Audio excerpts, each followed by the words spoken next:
malawak din ang pinsala ng Bagyong Tino sa Southern Leyte. Nananawagan ng tulong ang ilang LGU doon. Yan ang agenda report ni Andrea Salve live mula sa Silago, Southern Leyte. Andrea? Malakas na hangin at ulan ang bumayo sa bayan ng Silago dito sa Southern Leyte pasado alas 11 ng gabi nitong Lunes.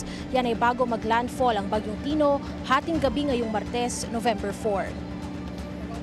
Pagsapit ng liwanag, ito na ngayon ang tumambad sa mga residente ng Silago.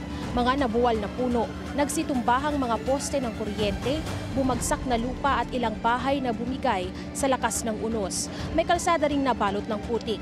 Ayon sa Silago Municipal Disaster Risk Reduction and Management Office, wala silang naitalang casualty sa pananalasa ng bagyo pero higit 1,000 pamilya ang kinailangang ilikas. Forced evacuation ang kanilang ipinatupad kahapon. Apektado rin ang supply ng kuryente at tubig sa buong bayan. Wala ring cellular signal o data reception.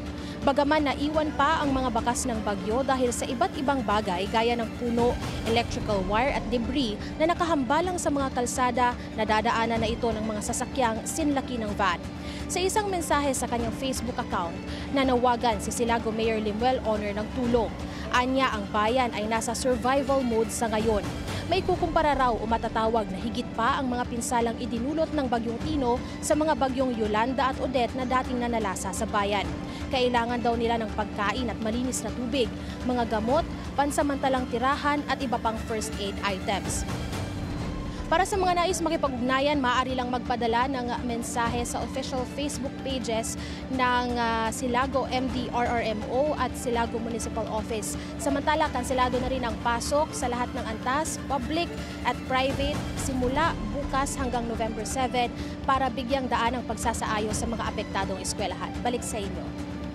Maraming salamat si Andrea Salve, nag-uulat ng live mula sa Silago, Southern Leyte.